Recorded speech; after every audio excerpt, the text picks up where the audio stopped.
दोस्तों नमस्कार। सरकार के बारे में अच्छी राय ही बनी रहनी चाहिए, क्योंकि बुरी राय सरकार के लिए हानिकारक है, देश के लिए हानिकारक है।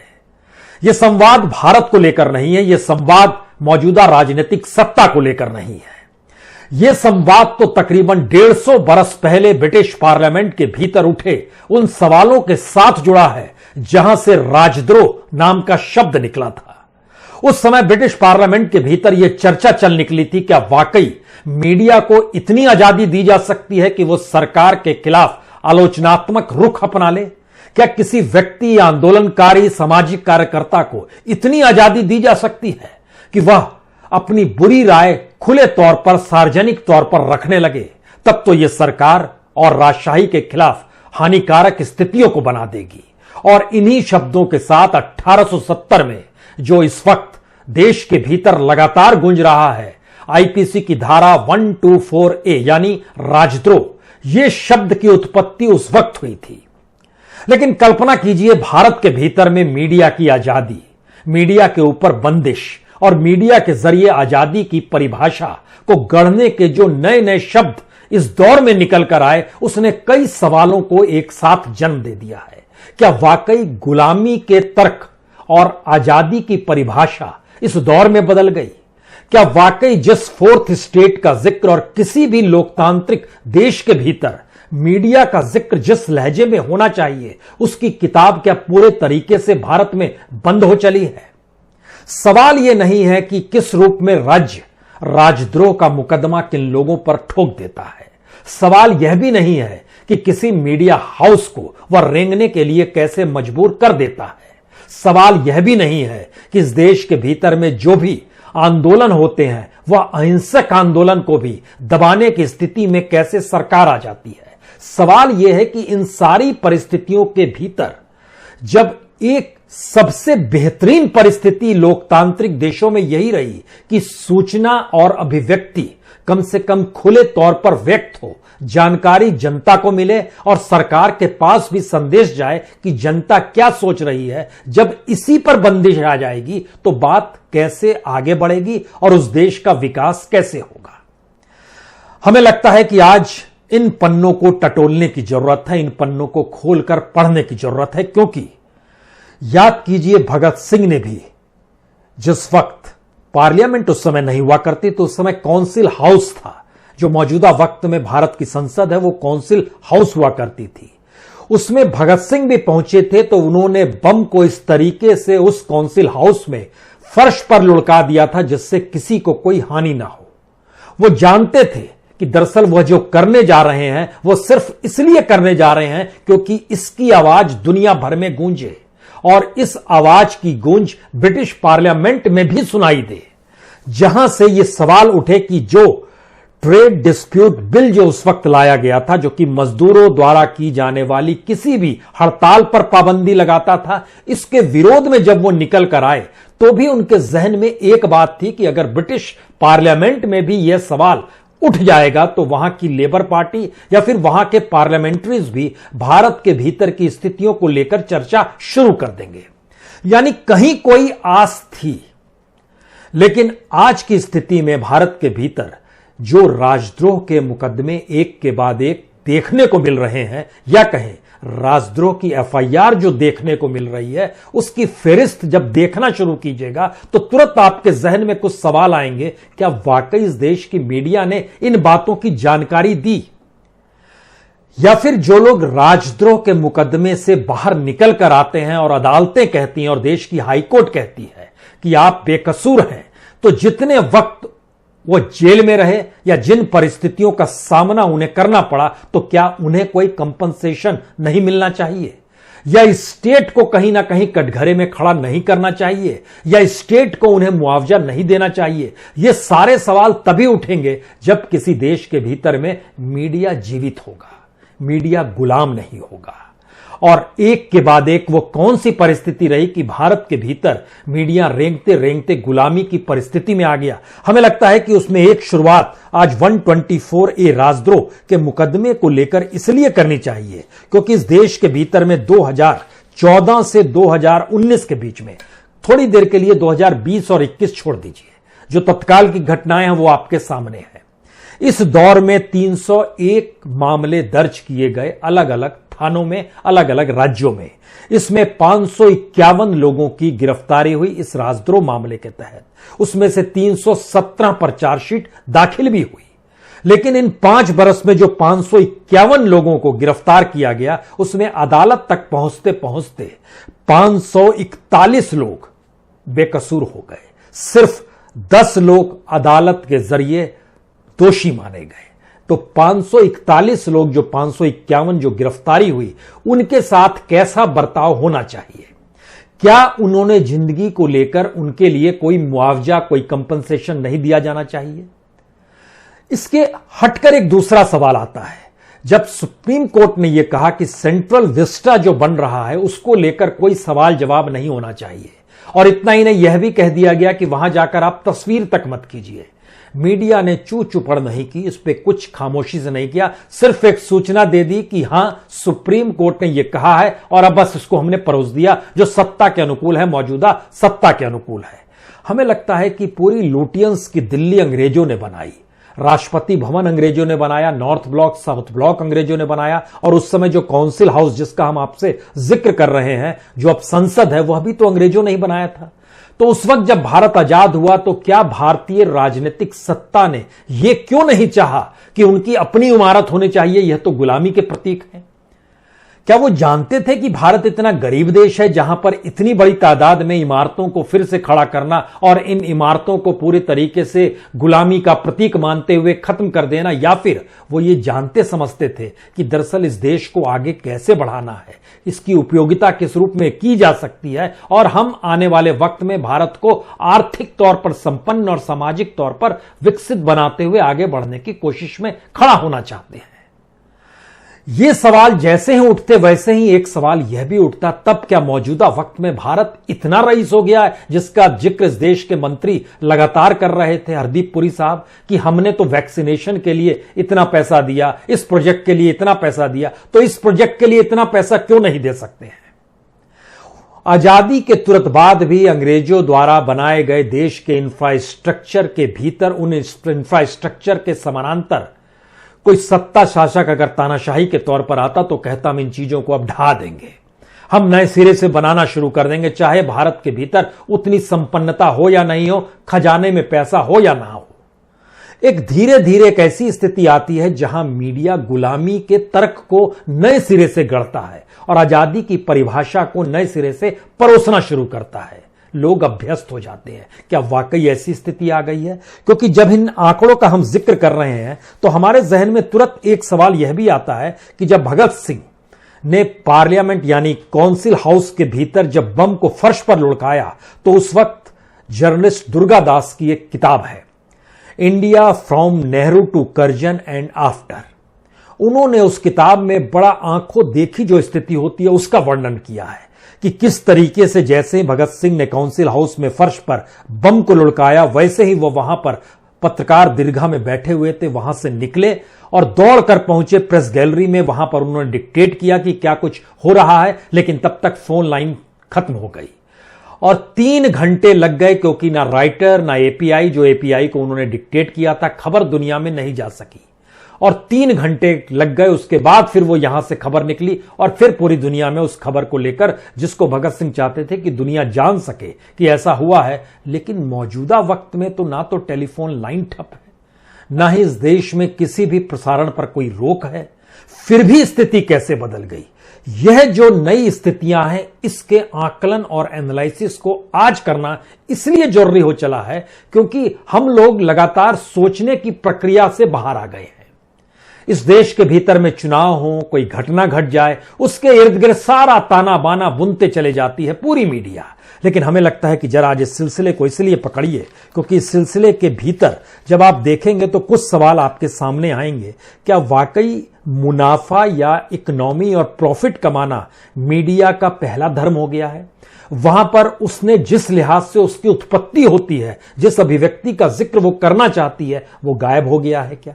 दूसरा सवाल है कि मुनाफा और प्रॉफिट क्या स्टेट ने अपने हाथ में ले लिया है? यानी कोई भी मीडिया हाउस तभी जी सकता है या तभी आगे बढ़ सकता है या तभी अपना विस्तार कर सकता है जब स्टेट ही ढील दे, यानी सत्ता ही ढील दे कि अब आप इतना पैसा कमा सकते हैं, इतना प्रॉफिट इस रूप में कमा सकते हैं, आप पर कोई रुकावट नहीं आएगी। या फिर इस देश के भीतर में जो एक संवाद है जिसमें बिजनेस करने वाला बिजनेस कर रहा है, सूचना देने वाला सूचना दे रहा है, सत्ता अपने तौर पर काम कर रही है, ठीक उसी तरीके से जैसे डेमोक्रेसी के 4 पाए हैं, उसमें एग्जीक्यूटिव भी है, उसमें जुडिशरी भी काम करती है, उसमें कार्यपालिका, न्यायपालिका, विधायिका और उसमें मीडिया भी है। ये सारी चीजें काम कर रही है अपने अपने तरीके से, चेक एंड बैलेंस को मेंटेन किए हुए है। लेकिन क्या वह भी डगमगा गया है? यही से असल बात शुरू होती है कि जब कॉरपोरेट पर भी सत्ता का कब्जा हो जाए, कॉरपोरेट को कैसे वर्क करना है, नहीं करना है, कॉरपोरेट के जरिए कितनी पूंजी किस मीडिया हाउस में जानी है या नहीं जानी है, या कॉरपोरेट का ही कब्जा कैसे मीडिया पर हो जाए, इस दिशा में भी जब वो स्टेक्स लेने लगे तो फिर मीडिया का चेहरा भी किसी कॉरपोरेट हाउस की तरह हो जाएगा जहां पर प्रॉफिट मैटर करेगा और उसी प्रॉफिट के आश्रय शायद वह जीवित रह पाएगा। दूसरी स्थिति आती है कि इस पूरी प्रक्रिया में एडिटर, प्रोपराइटर, ये सारे शब्द मायने नहीं रखेंगे, बल्कि सरकार और सत्ता के कौन सबसे करीब है, यही शब्द मालिक और संपादक का पद निर्धारित कर देगा और उन्हें सहूलियत दे देगा। इसीलिए ध्यान दीजिए तो भारत के भीतर में टेलीविजन न्यूज को सबसे ज्यादा प्रभावी क्यों माना जाता है? क्योंकि भारत के भीतर एक बहुत बड़ा समाज है जो अशिक्षित है, जो कटा हुआ है उन तमाम परिस्थितियों से लेकर। उसके सामने दृश्य चल रहा है, टेलीविजन चल रहा है, जानकारी आ रही है और इसी माध्यम को मौजूदा सरकार सत्ता ने पकड़ा है। उसके बाद दूसरा स्टेज आता है प्रिंट मीडिया का, जो कि पढ़े लिखे लोगों को जो जानते हैं उन पर प्रभाव डालने की स्थिति में आता है। उसमें भी भाषा मैटर करती है। अंग्रेजी बहुत कम लोगों तक प्रभावित कर पाती है, लेकिन एक जिक्र जो इससे पहले लगातार भारत में आजादी के बाद होते रहा और तमाम साहित्यकारों ने किया, चाहे वो मुक्तिबोध हो, चाहे वो अज्ञेय हो, कोई भी हो, अगर साहित्यकारों को भी टटोलिएगा तो इस बात का जिक्र करते थे कि सत्ता की भाषा आंदोलनकारियों को जाननी चाहिए, सत्ता की भाषा में संपादकीय लिखे जाने चाहिए, तभी वो प्रभावित कर पाएंगे उस सत्ताधारी व्यक्ति को।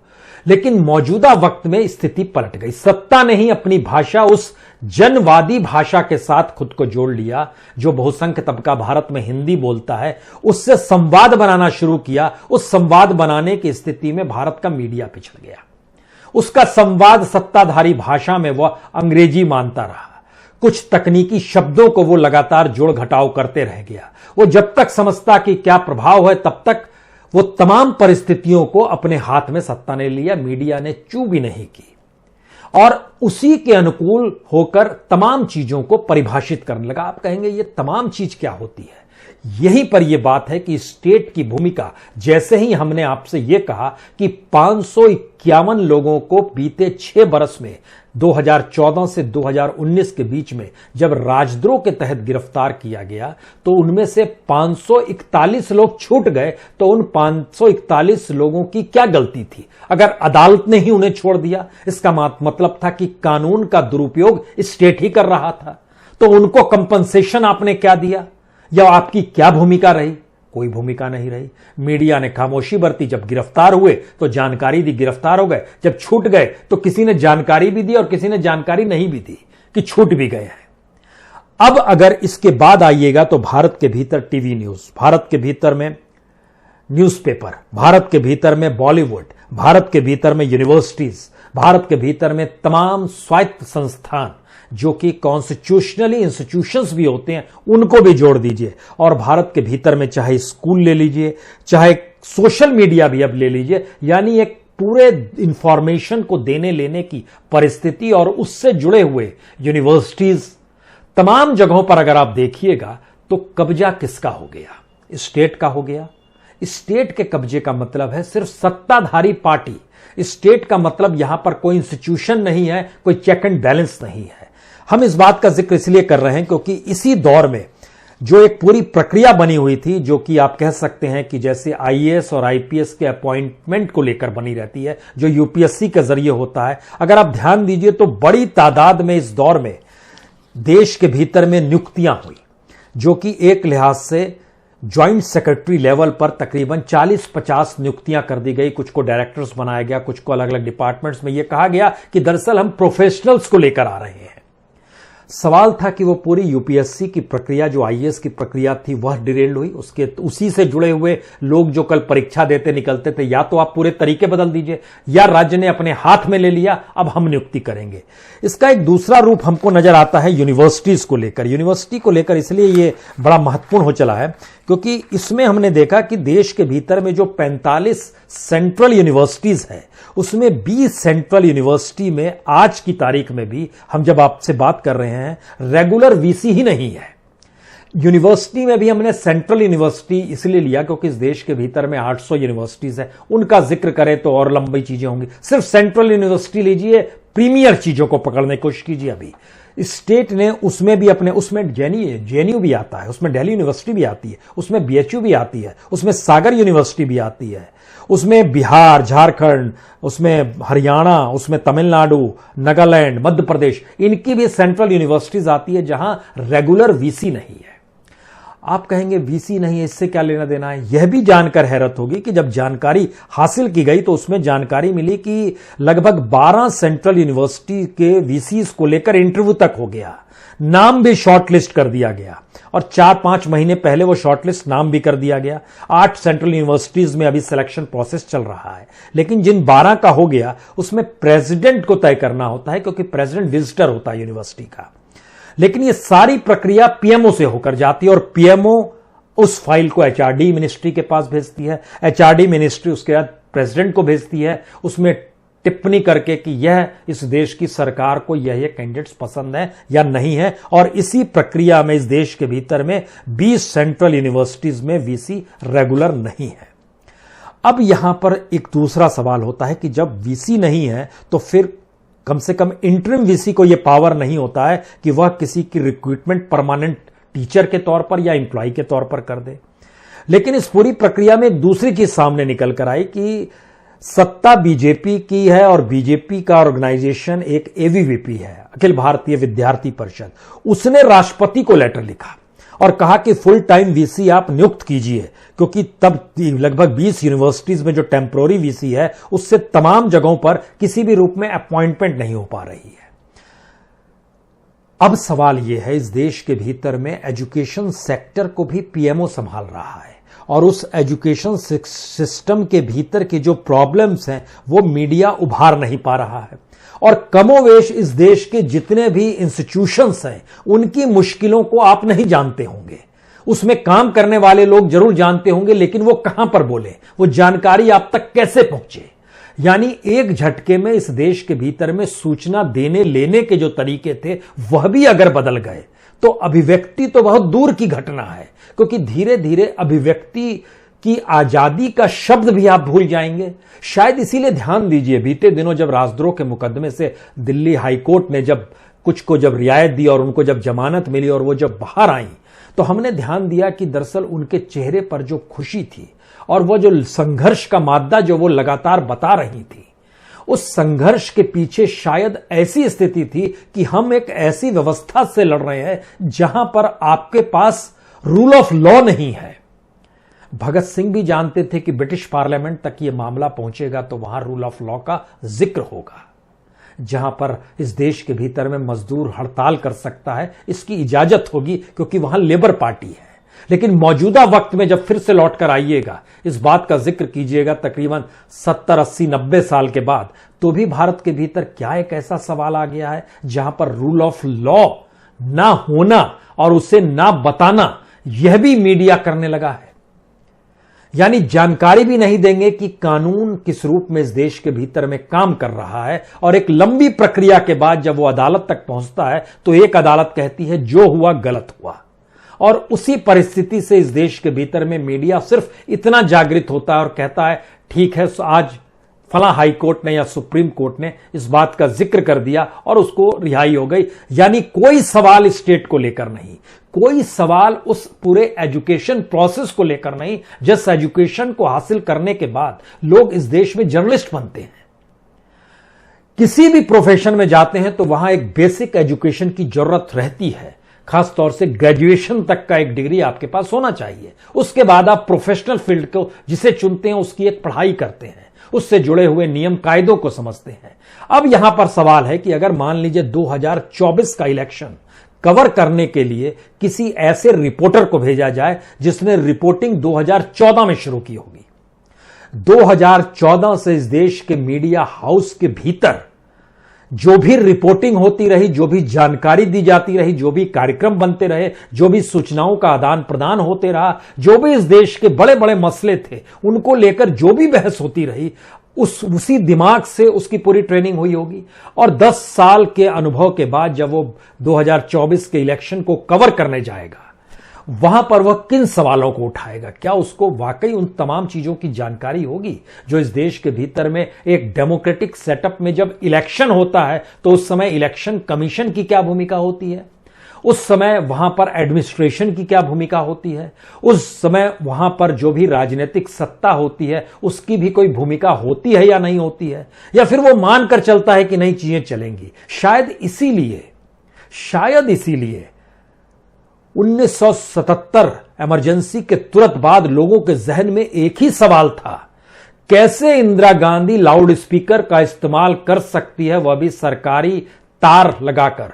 कैसे वहां पर ऐसा मंच बनाया जा सकता है और उस मंच को तैयार करने में पीएमओ का एक अधिकारी लगा हो, जिसके बाद वहां पर इंदिरा गांधी के पूरे चुनाव को खारिज कर दिया गया था इलाहाबाद हाई कोर्ट के जरिए, और फिर इस देश ने इमरजेंसी देखी। सवाल है कि इमरजेंसी अगर इंदिरा ने नहीं लगाई होती तो इसका मतलब है वो आज की तारीख में इस देश के भीतर में इन तमाम सवालों को लेकर हम कोई सवाल से आगे बढ़ गए होते। बार बार सत्ता कहती है इमरजेंसी लगी थी ना, तो इमरजेंसी को लेकर इतना अप्लाइज हो जाते हैं लोग कि वो सोचते हैं कि अगर इंदिरा ने इमरजेंसी नहीं लगाई होती तो सबसे बेहतरीन होती।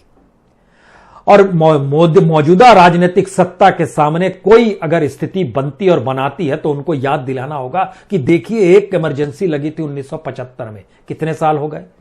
1975 को बीते हुए भी 50 साल होने को आ रहे हैं। तो 50 साल के इस दौर में भारत का युवा तबका जो लगभग 60% है, जिसकी उम्र 35 से कम है, उसका तो जन्म भी नहीं हुआ था।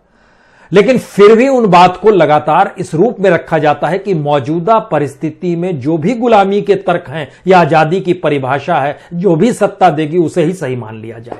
यानी नियम कायदे कॉन्स्टिट्यूशन इसको कोई रखने की जरूरत नहीं है।